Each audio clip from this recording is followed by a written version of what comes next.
जय हिंद एवं नमस्कार दोस्तों इमेजिन करिए अगर किसी देश के सबसे ताकतवर नेता को ही एलिमिनेट कर दिया जाए, उसकी टॉप लीडरशिप को एलिमिनेट कर दिया जाए तो उस देश का हश्र क्या होगा। हम जिस देश की बात करें उस देश का नाम है ईरान, और ईरान के सुप्रीम लीडर के एलिमिनेशन के बाद माहौल बहुत ज्यादा इंटेंसिफाई हो चुका है। पूरे मिडिल ईस्ट में इतना ज्यादा तनाव बढ़ चुका है कि इसका इंपैक्ट आने वाले टाइम में भारत में भी पड़ने वाला है। क्योंकि अगर देखा जाए तो जिस रीजन की अपन बात कर रहे हैं, जब कभी भी वहां कुछ भी हुआ है, पूरी दुनिया की इकोनॉमी में फर्क पड़ा है। क्योंकि ऑयल का रेगुलेशन उस पर्टिकुलर रूट से होता है जहां पर ईरान बैठा हुआ है। लेकिन यहां पर अमेरिका और इजराइल हर वो संभव प्रयास कर रहे हैं कि जल्द ही चीजों को यहां पर न्यूट्रलाइज किया जाए। लेकिन किसी एक लीडरशिप के जाने के बाद जो वैक्यूम क्रिएट होता है, एक नया वहां पर वॉर जोन क्रिएट हो जाता है। अगर अमेरिका नहीं जाएगा तो वहां पर आएंगे रशिया और चाइना, सब किसी ना किसी तलाश में बैठे ही है। तो आइए पूरा मसला समझते इस वीडियो के माध्यम से, और इसका इंपैक्ट भारत में क्या पड़ेगा इसको भी थोड़ा गंभीरता से समझते हैं। फिलहाल जो हमारे पास इंटेल आ रहे हैं, हमारे पास जो रिपोर्ट्स आई है, उसके हिसाब से ईरान के जो सुप्रीम लीडर है उनका नए तरीके से चयन यहां पर चालू हो चुका है। और इतनी पावर ईरान की पार्लियामेंट को दी गई है कि वो तुरंत अपने सुप्रीम लीडर को चुन ले। इससे एक चीज तो आपको भी समझ में आ गई होगी कि अगर ईरान में आज कोई प्रेसिडेंट है तो प्रेसिडेंट से ज्यादा पावरफुल वहां का सुप्रीम लीडर माना जाता है। इतना पावरफुल माना जाता है कि उसके लिए एक प्राइवेट आर्मी तक है जिसका नाम है आईआरजीसी, जो ईरान की ऑफिशियल आर्मी से ज्यादा पावरफुल मानी जाती है। और जिस आर्मी की अपन बात कर रहे हैं, एक्चुअल में अमेरिका और इजराइल की लड़ाई सीधे तौर पर उसी आर्मी के साथ है। मतलब अगर आप इंटरनल पॉलिटिक्स की बात करें, इकोनॉमी की बात करें, या फिर किसी भी और अन्य रिसोर्सेस की बात करें, सब पर इस आईआरजीसी का बहुत बड़ा हक होता है। और इजराइल और अमेरिका ने मिलकर आईआरजीसी के भी टॉप कमांडर्स को एलिमिनेट किया है। तो यहां पर माहौल गर्म होना तो तय है। तो पूरा मसला समझते हैं, क्योंकि अगर आप रिपोर्ट्स देखोगे, खेमेनेई सक्सेशन न्यूज अब हमारे पास आने लगी है। US Israel war on Iran, लगातार यहां पर अपडेट्स आ रहे हैं, हर 5-5 10-10 मिनट में अलग अलग तरीके के अपडेट्स आ रहे हैं। लेकिन इसी बीच ईरान में एक खुशी का भी माहौल है। ईरान में सेलिब्रेशन चालू हो चुका है। वहां की महिलाएं इस सुप्रीम लीडर की हत्या के बाद सेलिब्रेशन कर रही है, अमेरिका के जय के नारे लगा रहे हैं, इजराइल के जय के नारे में लगा रहे हैं। लेकिन दुर्भाग्यपूर्ण भारत में कुछ ऐसे क्षेत्र है जो उस सुप्रीम लीडर की मृत्यु के बाद प्रोटेस्ट करना चालू कर चुके हैं। और ये जो न्यूज हमारे पास आई है, ये जम्मू कश्मीर के कुछ चुनिंदा लोकेशन से आई है। तो यहां पर आपको एक चीज और समझनी होगी कि जिस तरीके से ईरान में लीडर की मृत्यु के बाद सेलिब्रेशन चल रहा है, भारत में प्रोटेस्ट किया जा रहा है। तो अपन पूरा मसला समझते हैं। फिलहाल आपको ग्लिम्स तो समझ में आ गई होगी। यहां पर कुछ आपके पास इमेजेस है सेलिब्रेशन की, आप देखेंगे बहुत ऐसे अनेकों प्रकार के आपके वीडियोस मिल जाएंगे जहां पर महिलाएं नाच रही है। Huge crowd in multiple Iranian cities celebrating the news of Khamenei death, streets filled, public mood visible. पूरे के पूरे वीडियो ऑफ सरफेस होना चालू हो चुके हैं। और देखिए यहां पर जिस तरीके से सेलिब्रेशंस हो रहे हैं आफ्टर द डेथ और ट्रंप के अनाउंसमेंट के बाद, इसको बहुत ज्यादा तेजी से सर्कुलेट भी किया जा रहा है। इवन वेयन की बात करें, न्यूयॉर्क टाइम्स की बात करें, तो Iranian take to the streets to celebrate the Khamenei death. मतलब यहां पर आपको एक तरफ तो अगर आप देखोगे तो ईरान में खुशी का माहौल भी दिखेगा। तो अपन पूरा मसला समझते हैं। अगर आपको हमारे इस तरीके के अपडेट्स पसंद आ रहे हैं तो यहां पर हमारा टेलीग्राम चैनल का दोस्तों क्यूआर कोड दिया है। अगर आप इसे सिंपली स्कैन करेंगे तो हमारे टेलीग्राम चैनल में आप डायरेक्टली चले जाएंगे। वहां पर आपको इस तरीके के जो जियोपॉलिटिकल अपडेट्स होते हैं, नेशनल न्यूज रिलेटेड अपडेट्स होते हैं, या फिर द हिंदू का जो हम इन डेप्थ एनालिसिस करते हैं रोज सुबह 8 बजे, उससे रिलेटेड भी जानकारी आपको मिल जाएगी। तो यहां पर आपको ग्लिम्स तो समझ में आ गई होगी, क्योंकि ना सिर्फ सुप्रीम लीडर की यहां पर हत्या हुई है, बल्कि आईआरजीसी के जो टॉप कमांडर है जिनका नाम है मोहम्मद पकपौर, उनकी भी मृत्यु हुई है। और इवन जो वहां के डिफेंस मिनिस्टर है वो भी रिपोर्टेडली किल बताए जा रहे हैं बाय द इजरायली और अमेरिका के जो रिपोर्ट्स है उसके आधार पर। तो यहां पर देखिए ये कोई छोटी मोटी बात नहीं होती है। आमिर नासिर जदेह की अगर बात की जाए जो डिफेंस मिनिस्टर है, इसके अलावा मोहम्मद पकपूर की बात की जाए तो ये वो टॉप लीडरशिप है जो बहुत लंबे समय से ईरान को रूल कर रही है। और अपन जिस पावर की बात कर रहे हैं, ईरान में ये पावर लगभग 40 साल से है, जब से आईआरजीसी अस्तित्व में आई है। अब अगर आईआरजीसी की बात की जाए तो देखिए ये क्यों महत्वपूर्ण है, बहुत इंपॉर्टेंट है। क्योंकि जब कभी भी आईआरजीसी की बात आती है तो आईआरजीसी वो संगठन है जिसका एस्टेब्लिशमेंट 1979 में हुआ था। और 1979 के बाद आईआरजीसी ने ही अनेकों प्रकार से ईरान में रूल किया है। पूरी पॉलिटिक्स को उसने फ्रेम किया है, वहां पर जो पावर स्ट्रक्चर उसे फ्रेम किया है। और ऐसा नहीं है कि पहली बार ही इस तरीके का प्रोटेस्ट हुआ है। आपको ध्यान होगा लास्ट ईयर से ही ईरान में उथल पुथल चालू हो चुकी थी। वहां पर जो एक सिविल टेंशन था वो क्रिएट हो चुका था। लोग बहुत ज्यादा नाखुश थे क्योंकि इन्फ्लेशन पीक पर था, अनएम्प्लॉयमेंट पीक पर था, और जिस तरीके से वुमेन्स का सप्रेशन हो रहा था एक पर्टिकुलर आइडियोलॉजी के थ्रू, उसके कारण भी वहां की महिलाएं परेशान थी। आपको ध्यान होगा 2022-23 में वुमेन लाइफ फ्रीडम नाम का एक प्रोटेस्ट हुआ था, जिसमें महसा अमीनी की हत्या हो गई थी पुलिस कस्टडी के दौरान। उस ड्यूरेशन ऑफ टाइम में वहां की महिलाएं अपने अधिकारों की डिमांड कर रही थी, जिसे दबाने के लिए उसी तरीके का बल प्रयोग किया गया था जैसे कि एक आतंकवादी को डील किया जाता है। तो हमेशा इसके पीछे भी आईआरजीसी का ही नाम बताया जा रहा है। मतलब देश की इंटरनल पॉलिटिक्स के पीछे आईआरजीसी का सबसे इंपॉर्टेंट रोल था। और मैंने जो आपको बताया, देखिए कुछ नंबर ऑफ यहां पर प्रोटेस्ट है। फॉर एग्जांपल 2009 में जो ग्रीन मूवमेंट हुआ था, जो पर्टिकुलरली ईरान में जो इलेक्शंस हुए थे उससे रिलेटेड था, जिसमें लोगों ने जो नारे लगाए थे, वेयर इज माय वोट तक के नारे लगाए थे। मतलब उनको यह लगा था कि ईरान में भी चोरी हुई है, वोट की चोरी हुई है। ये 2009 का मूवमेंट था। इसे भी सप्रेस करने के पीछे आईआरजीसी था। यहां पर आईआरजीसी ने सिक्योरिटी फोर्सेस का यूज किया था, बैटन, टीयर गैस और बुलेट्स तक का प्रयोग किया था। इवन कई सारे ऐसे इंसिडेंसेस थे जहां पर प्रोटेस्टर्स को सीधे एग्जीक्यूट भी कर दिया गया। तो इस तरीके का पावरफुल वहां का आईआरजीसी बताया जाता है। फिर 2022-23 में वुमेन लाइफ फ्रीडम प्रोटेस्ट हुआ था। महसा अमीनी इसमें सबसे इंपॉर्टेंट किरदार थी। इसके अलावा 2025-26 से तो लगातार मास प्रोटेस्ट चल ही रहे थे। ये जो इकोनॉमिक ग्रीवेंसेस चालू हुए थे लोगों के, इसका सबसे बड़ा कारण था इन्फ्लेशन, अनएम्प्लॉयमेंट और भी कई सारी चीजें। अब जिस अपन आईआरजीसी की बात कर रहे हैं, बेसिकली उसका नाम है इस्लामिक रेवोल्यूशनरी गार्ड कॉर्प्स। 1979 में इसी ने ईरान में इस्लामिक रिवॉल्यूशन की शुरुआत करी थी। और जब से इस्लामिक रिवॉल्यूशन की शुरुआत हुई थी, आपने देखा होगा जिस ईरान को टीवी में बहुत अच्छे तरीके से दिखाया जाता था, फिर बाद में वो इसी रेडिकल आइडियोलॉजी में आते हुए बहुत ज्यादा चेंज हो गया। वुमेन्स के जो राइट्स थे यहां पर टोटल सप्रेस होने लगे और एक प्रकार से ईरान पूरे मिडिल ईस्ट में एक अलग तरीके का पावरफुल कंट्री बनने लगा था। ईरान खुद भी एक न्यूक्लियर कैपेबल कंट्री बनना चाह रहा था और उसे सपोर्ट भी दूसरे जो आपके इस्लामिक कंट्रीज है वो भी कर रहे थे। लेकिन यहां पर ध्यान में रखिएगा, आईआरजीसी सिर्फ आईआरजीसी में आपको एक छोटी सी सेना नहीं मिलेगी, बल्कि ये वो एक आर्मी है जो डायरेक्टली सुप्रीम लीडर को रिपोर्ट करती थी। और अगर देखा जाए तो देखिए इस आईआरजीसी की बात की जाए तो इसका खुद का यहां पर ग्राउंड फोर्सेस थी, नेवी था, एरोस्पेस विंग था, इंटेलिजेंस यूनिट तक की थी। और ईरान की इकोनॉमी के बड़े भाग पर आईआरजीसी का काफी बड़ा कंट्रोल भी रहता था। और प्रॉक्सी ग्रुप्स को भी ये पूरे वेस्ट एशिया में ऑपरेट करती थी। और जब भी कभी अपन प्रॉक्सी ग्रुप की बात करते हैं तो आपको ध्यान होगा आईआरजीसी ही वो एक आर्मी बताई जाती है जो हिजबुल्लाह के माध्यम से ऑपरेट होती है। और या फिर आपको ध्यान होगा हमास, तो हमास, हिजबुल्लाह और जितने भी वेस्ट एशिया में जो प्रॉक्सी ग्रुप्स है, जो टेरर आउटफिट्स है, उनको भी आईआरजीसी का अच्छा खासा सपोर्ट रहता है। तो अब आपको पूरी कहानी तो समझ में आ गई होगी, आई होप सो। तो यहां पर अपन आगे बढ़ते हैं और मैं आपको बताता हूं कि इस पर्टिकुलर इवेंट के बाद देखिए ये कोई नॉर्मल सा एस्केलेशन नहीं है, ये बहुत बड़ा एक सिग्नल बताता है डीकैपिटेशन स्ट्राइक स्ट्रेटेजी का। क्योंकि जिस तरीके से टारगेटेड एलिमिनेशन किया गया है, आप देखिएगा एकदम प्रिसाइज अटैक किया गया है। इवन खेमेनाई का जो घर था उस घर की भी प्रिसाइज लोकेशन पर अटैक किया गया है। लेकिन दुर्भाग्य से आपको मैं एक बता देता हूं कि ना सिर्फ खेमेनाई की यहां पर हत्या हुई है बल्कि उनके परिवार को भी मारा गया है। लेकिन जिस स्ट्राइक में मारा गया है वो पर्टिकुलर स्ट्राइक से खेमेनाई के ऊपर नहीं थी बल्कि वहां के टॉप लीडरशिप के ऊपर थी। अब देखिए ईरान ने और आईआरजीसी ने after the death of the leadership किया क्या, तो ईरान के आस पड़ोस में जितने भी देश थे सबको ईरान ने टारगेट करना चालू कर दिया, स्पेशली वो जहां पर अमेरिका के मिलिट्री बेसिस थे। और देखिए कितने मजेदार चीज है, यूएई को last year safest country in the world declare किया गया था फॉर द ईयर 2025 और इस साल भी यूएई को 2026 का सेफेस्ट कंट्री बताया गया है। मतलब शुरुआत हुई नहीं कि आपने पहले ही डिक्लेयर कर दिया। और उसी यूएई में अगर आप विजुअल्स देखेंगे तो ईरान ने ड्रोन अटैक करके, मिसाइल अटैक करके ये तो साबित कर दिया है कि भारत जैसी डिफेंस टेक्नोलॉजी फिलहाल गल्फ कंट्रीज के पास भी नहीं है। क्योंकि आपको ध्यान होगा कि जिस अटैक का हमने सामना किया था उसमें टेक्नोलॉजी टर्की की भी थी और चाइना की भी थी। और जिस कंट्री को ये सेफेस्ट बता रहे हैं, आज आप उसका अगर नजारा देखोगे, Dubai, Abu Dhabi, Bahrain, Kuwait, gulf countries targeted by Iran after the US Israel attacks. Civilian areas को भी टारगेट किया गया है, विजुअल्स आपके सामने होंगे।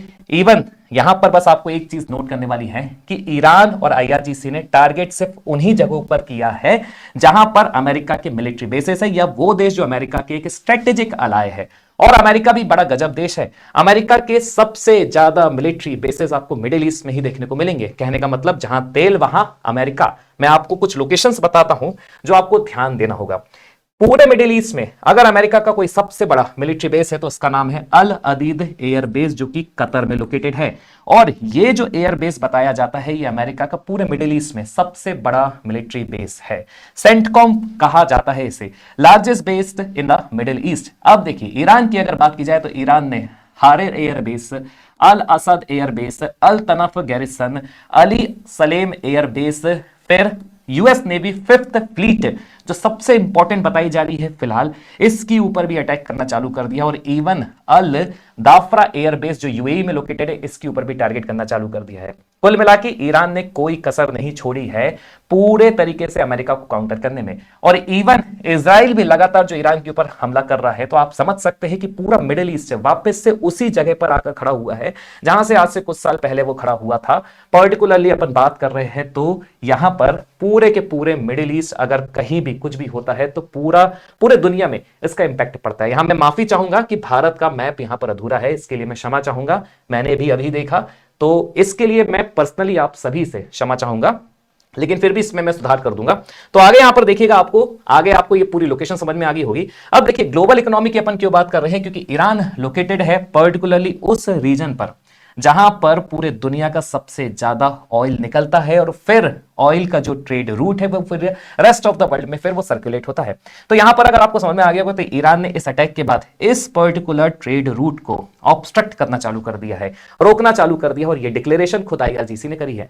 अब जिस पर्टिकुलर रूट की आप बात कर रहे हैं इसका नाम है स्ट्रेट ऑफ हॉर्मुज, लेकिन बहुत अच्छी बात यह है कि ऑलरेडी यूएस की जो सबसे बड़ी नेवी फ्लीट है वो यहां पर उपस्थित है। इसका मतलब यह है कि आईआरजीसी अगर इसे रोकना भी चाहे, इसे बंद भी करना चाहे, तो यहां पर यूएस और इजराइल मिलकर ये पर्टिकुलर सिनेरियो में काउंटर करने में सफल हो सकते हैं। क्योंकि जब कभी भी मिडिल ईस्ट में कुछ भी हुआ है, जब कभी ईरान में कभी भी कुछ भी हुआ है, ईरान ने हमेशा स्ट्रेट ऑफ हॉर्मुज को रोकने का काम किया है, जो बेसिकली पर्शियन गल्फ और ओमान को जोड़ने का काम करता है। और देखिए यहां पर जितने भी कंट्रीज लोकेटेड है, इवन अगर बात की जाए तो गल्फ कोऑपरेशन काउंसिल की अगर बात की जाए जिसमें लगभग 6 देश आते हैं, वो सारा का सारा अपना जो तेल होता है उसे इसी ट्रेड रूट के माध्यम से पूरी दुनिया में सर्कुलेट करने का काम करते हैं। और लगभग भारत का भी जो एक ऑयल डिपेंडेंसी है वो इस ट्रेड रूट पर ही निर्भर है। तो अगर इस ट्रेड रूट पर कुछ भी होता है तो इसका मतलब सीधा सा ये है कि भारत में भी ऑयल के प्राइसेस बढ़ सकते हैं।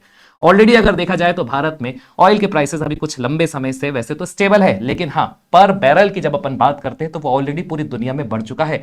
और अगर स्ट्रेट ऑफ हॉर्मुज पर ईरान पूरे तरीके से कब्जा करने में सफल हो जाता है, मान लीजिए कुछ भी चीजें अगर इंटेंसिफाई होती है, तो यहां पर सीधे तौर पर पूरी ग्लोबली इकोनॉमी में फर्क पड़ सकता है। तो आपको यह मसला समझ में आ गया होगा कि क्यों भारत के पॉइंट ऑफ व्यू से इंपॉर्टेंट है। और देखिए ये पहली बार नहीं हो रहा है पूरे, अगर ईरान की बात की जाए, ईरान में ऐसे नंबर ऑफ प्रोटेस्ट हो चुके हैं। यहां पर चुनिंदा मैंने आपके लिए 3 लिखे हैं। सबसे बड़ा जो प्रोटेस्ट था वो था ग्रीन मूवमेंट 2009 में, जिसमें धांधली का एक आरोप लगाया गया था पर्टिकुलर खेमेनेई सरकार के ऊपर, लेकिन इसे भी सप्रेस करने का काम किया था आईआरजीसी ने। जिस तरीके से सप्रेशन हुआ था, आप सोचिए खुद के नागरिकों के ऊपर अगर बैटॉन्स, टीयर गैस और बुलेट्स का प्रयोग किया जा रहा है, प्रोटेस्टर्स को सीधे तौर पर एग्जीक्यूट किया जा रहा है, तो इसका मतलब आप समझ सकते हैं कि आईआरजीसी अपने इंटरनल मैटर्स के पॉइंट ऑफ व्यू से कितना ज्यादा स्ट्रांग बताया जाता है। यहां पर सुप्रीम लीडर की बात की जाए तो आपको यह भी समझ में आ गया होगा कि वो प्रेसिडेंट के तुलनात्मक रूप से काफी ज्यादा पावरफुल है। उसके पास मिलिट्री पावर्स है, जुडिशियल पावर है, इसके अलावा एडमिनिस्ट्रेटिव पावर्स है। मतलब प्रेसिडेंट वहां पर नाम मात्र का प्रधान है, वास्तविक में सुप्रीम लीडर, नाम का भी सुप्रीम लीडर भी खेमेनेई ही था। इसके बाद जो सबसे बड़ा प्रोटेस्ट था पूरे ईरान में, जो पूरी दुनिया में लाइमलाइट में आया था, वो था वुमेन लाइफ फ्रीडम प्रोटेस्ट के नाम का, जो 2022-23 में उस वक्त सुर्खियों में हुआ था जब महसा अमीनी की मृत्यु हुई थी।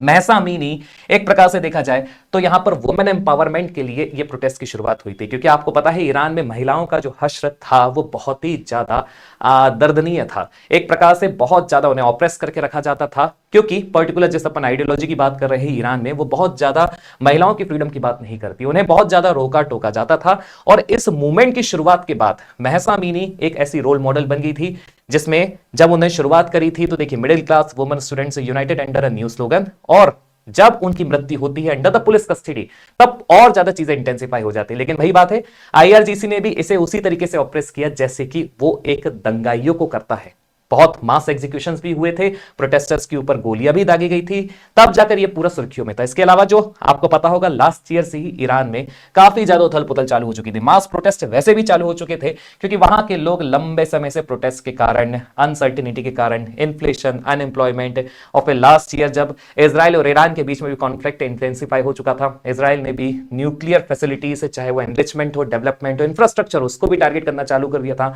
अमेरिका ने भी बमबामिंग कर दी थी। तो आप समझ सकते हैं कि ईरान की स्थिति वैसे भी अच्छी नहीं थी, लेकिन इसका सीधा असर पड़ता था वहां के लोगों के ऊपर। लोग ऑलरेडी आक्रोशित थे। अब बात यह आती है कि आखिरकार आईआरजीसी की अगर बात की जाए तो आखिरकार आईआरजीसी का अपन इतना नाम क्यों ले रहे हैं? क्योंकि आईआरजीसी वो आपका इंपॉर्टेंट ऑर्गेनाइजेशन हो जाएगा जिसकी स्टैब्लिशमेंट 1979 में, और 1979 से जब से स्टैब्लिश हुआ है, आप समझिए लगभग 40 साल का यहां पर आपको एक बहुत लंबा एक पावर स्ट्रक्चर देखने को मिलेगा। अब बात यह आती है कि सुप्रीम लीडर की हत्या के बाद आखिर क्या सिनेरियोस बनते हैं ईरान के लिए। तो सबसे पहला सिनेरियो जो जनरेट होता है वो है हार्ड लाइनर मिलिट्री टेकओवर का। मतलब यहां पर आईआरजीसी में जो सेकंड फ्रंट की लीडरशिप है वो हो सकता है कि आगे आ जाए, और वो हो सकता है कि पर्टिकुलरली इस सिचुएशन में इमरजेंसी कंट्रोल कर ले, मार्शल लॉ लगा के वापस से प्रोटेस्टर्स को उनकी याद दिला दे कि आपका अस्तित्व क्या है।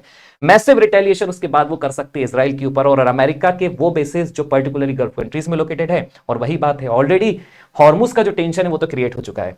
अगर हॉर्मुज के ऊपर आईआरजीसी फिर से कंट्रोल कर लेती है प्रॉक्सी जो उसके ऑर्गेनाइजेशन उसके माध्यम से, तो सीधे तौर पर इसका असर पूरी दुनिया में पड़ेगा। इसके अलावा जो कंट्रोल लीडरशिप ट्रांजिशन है वो भी एक बड़ा सिनेरियो है। यहां पर ईरान का जो खुद का कॉन्स्टिट्यूशन है वो तुरंत एक नए सुप्रीम लीडर को चुनने का हक भी देता है, और अगर ऐसी स्थिति होती है तो फिर से वही ट्रांसफर ऑफ पावर हो जाएगा। मतलब जो घटनाएं घटी है वो पर्टिकुलरली बहुत ज्यादा प्रभाव नहीं डालने वाली। सुप्रीम लीडर के नए तरीके से चयन के बाद सिस्टम वहीं से पुराना सर्वाइव हो जाएगा। कोई भले ही आपको दिख जाए कि अभी रेजाइम कोलैप्स हुआ है, लेकिन अगर तुरंत कोई सुप्रीम लीडर चुन लिया जाता है तो फिर से वही आपको स्ट्रक्चर देखने को मिल जाएगा।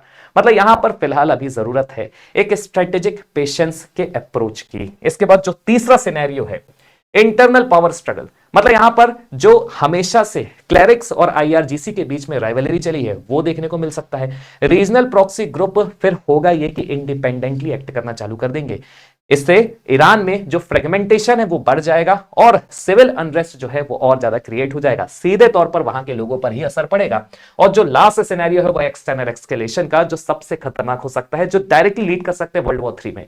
मतलब यहां पर देखिए इजराइल और ईरान के बीच में डायरेक्ट वॉर फिर से हो सकता है। यूएस मिलिट्री का इंटरवेंशन अगर फिर और बढ़ेगा तो पूरे गल्फ कंट्रीज में आग लगना चालू हो जाएगी। और स्ट्रेट ऑफ हॉर्मुज अगर ब्लॉक हो गया आईआरजीसी के माध्यम से, प्रॉक्सी ग्रुप्स के माध्यम से, तो फिर तो समझ जाइए कि वर्ल्ड वॉर 3 होने से कोई रोकेगा नहीं। ऑलरेडी चीजें बहुत ज्यादा इंटेंसिफाई हो चुकी है। अब भारत इन सब चीजों के बीच में क्यों कंसर्न है? क्योंकि हमारी ऑयल डिपेंडेंसी है। जो भारत का जो मेजर ऑयल इंपोर्ट होता है वो इसी वेस्ट एशिया के रूट से होता है जहां पर ईरान मौजूद है। मतलब अपन बात कर रहे हैं स्ट्रेट ऑफ हॉर्मुज की। और जब कभी भी स्ट्रेट ऑफ हॉर्मुज में किसी भी प्रकार का टेंशन हुआ है, देखिए ब्लॉकेज की तो बात ही छोड़ दीजिए, टेंशन भी हुआ है तो क्रूड के जो प्राइसेस है वो स्पाइक चले हो जाते हैं, बढ़ जाते हैं। इन्फ्लेशन का प्रेशर भारत में बढ़ जाता है, रुपी की वॉलेटिलिटी बिल्कुल चेंज हो जाती है। और अगर आप देखोगे इन दो फैक्टर्स को, तो इन्फ्लेशन को आरबीआई की गाइडलाइन के हिसाब से बहुत लंबे समय से 2% से लेकर 4% के बीच में, और 4% से लगभग 6%, मतलब 2 से लेकर 6% तक रेगुलेट करने का प्रयास किया गया है। अगर मैं आपसे बोलूं कि इन्फ्लेशन आरबीआई की गाइडलाइन के हिसाब से +- 4% +-2% है, तो इसे आप ऐसा समझ सकते हैं। लेकिन अगर क्रूड प्राइसेस स्पाइक होती है तो इन्फ्लेशन प्रेशर भारत में बढ़ जाएगा। इसके अलावा गल्फ कंट्रीज में भारतीय डायस्पोरा सबसे ज्यादा है, लगभग 80 लाख लोग गल्फ रीजन में रहते हैं। मतलब किसी भी तरीके का अगर एस्केलेशन होता है तो इवैक्यूएशन से रिलेटेड रिस्क भी बहुत ज्यादा बढ़ जाएगी। और जो भारत का सबसे बड़ा कंसर्न है, भारत का चाबहार पोर्ट भी अभी दांव पर लगा हुआ है। ये वो पोर्ट है जो भारत को स्ट्रेटेजिकली अफगानिस्तान से जोड़ता है, इसके अलावा आपका रेस्ट ऑफ द एशिया और यूरोप से जोड़ता है। मतलब ये वो स्ट्रेटेजिक पोर्ट है जिसके ऊपर भारत ने अपना बहुत लंबे समय से पोटेंशियल भी लगाया है, भारत डेवलपमेंट भी कर रहा है। और अगर देखा जाए तो देखिए चाबहार पोर्ट ग्वादर से मात्र 72 किलोमीटर की दूरी पर है। ग्वादर पोर्ट को डेवलप करने का काम चाइना ने किया था जो पाकिस्तान में लोकेटेड है, और भारत बहुत लंबे समय से चाबहार पोर्ट को कर रहा है। तो अब ये पूरा भारत का स्टेक में लग जाएगा जब से वॉर इंटेंसिफाई हुआ है। अब देखिए सबसे मजेदार चीज, एक तरफ ईरान में सेलिब्रेशन चल रहा है, दूसरी तरफ जम्मू कश्मीर में प्रोटेस्ट चालू हो चुका है। यहां पर खबरें जो आ रही है कि जम्मू कश्मीर में जो कुछ शिया मुस्लिम्स है जो बांदीपुर में लोकेटेड है, रामबन में लोकेटेड है, वो ईरान के सुप्रीम लीडर की मृत्यु के बाद प्रोटेस्ट करना चालू कर चुके हैं। पॉसिबल रीजन जो यहां पर सबसे जेन्युइन बताया जा रहा है वो है सोशल मीडिया नरेटिव एम्प्लीफिकेशन का। और ये वो चीज है जिसमें हमेशा अगर आप इन्वॉल्वमेंट देखोगे तो पाकिस्तान का मिलेगा, और पाकिस्तान मतलब आईएसआई का मिलेगा। इसके अलावा पॉलिटिकल मोबिलाइजेशन अटेम्प्ट हो सकता है, रिलीजियस सॉलिडेरिटी फैक्टर भी एक कारण हो सकता है। लेकिन इसी बीच सबसे जरूरी है कि भारत क्या कर रहा है। तो भारत की जो इंटरनल सिक्योरिटी एजेंसी है वो अभी भी अलर्ट मोड पर है। अब यहां पर आप सभी के लिए जो सबसे इंपॉर्टेंट पॉइंट है कि भारत इसे एक सिर्फ और सिर्फ फॉरेन जियोपॉलिटिकल डेवलपमेंट के रूप में देख रहा है फिलहाल। इसे किसी भी तरीके से भारत एक डोमेस्टिक कम्युनल इश्यू बनाएगा नहीं। यहां पर हमारी इंटरनल जो सिक्योरिटी एजेंसी है वो पूरे के पूरे इस मूवमेंट के ऊपर नजर बनाए रखी है। अब देखिए सबसे बड़ा क्वेश्चन ये है कि ईरान में जो हुआ, क्या ये एक टारगेटेड एलिमिनेशन था, क्या एक रेजाइम चेंज अटेम्प्ट था, या फिर एक साइकोलॉजिकल वॉरफेयर है? क्योंकि अगर किसी भी तरीके से लीडरशिप वैक्यूम ईरान में जनरेट होता है तो वही बात है, पूरे वेस्ट एशिया में ईरान सबसे अनस्टेबल नॉड बन जाएगा। और जब कभी भी वेस्ट एशिया में कुछ भी हुआ है, ग्लोबल मार्केट हमेशा ही वहां पर उसमें उथल पुथल हुई है, वो शेक ही हुआ है, जो सबसे बड़ा कंसर्न है पूरी दुनिया के लिए। इसलिए पूरी दुनिया की नजर अभी बनी हुई है। और जब कभी भी डिस्टेबलाइजेशन बढ़ा है तो प्रॉक्सी ग्रुप सबसे ज्यादा एक्टिव हुए, वो बिल्कुल मनमाने तरीके से काम करने लगते हैं। फिर चाहे आप हिजबुल्लाह की बात करो, हौतीस की बात करो, इवन हमास की भी बात करो, ये सब अनप्रेडिक्टेबल बन जाएंगे। मतलब कॉन्फ्लिक्ट जो है वो बढ़ जाएगा। फिर भले आप इजराइल की बात करो, यूएस के इंटरवेंशन की बात करो, और एक ट्रांसफर ऑफ पावर भी आपको देखने को मिलेगा इन बिटवीन द सऊदी और ईरान के बीच में। चाइना रशिया का भी इन्वॉल्वमेंट बन जाएगा, क्योंकि वैक्यूम क्रिएट होगा तो आप समझिए उस पूरे रीजन में एक ग्लोबल पावर की राइवलरी भी बढ़ जाएगी, जिसे लेने का हर कोई प्रयास करेगा। तो ये अपने आप में अब आने वाले टाइम में एक मल्टी पावर कंटेस्ट जोन बनने वाला है। तो दोस्तों आपको कमेंट करके बताना है कि इस पूरे मसले पर आपका क्या सोचना है, क्योंकि जब कभी भी मिडिल ईस्ट में कुछ हुआ है हमेशा पूरी दुनिया परेशान हुई है, ये बात तो तय है। तो कमेंट करके दोस्तों जरूर बताइएगा। हमारा वीडियो भी अगर आपको अच्छा लगा है तो प्लीज इसे लाइक शेयर एंड सब्सक्राइब भी जरूर करिएगा। जय हिंद एवं नमस्कार एक बार फिर से आप सभी को।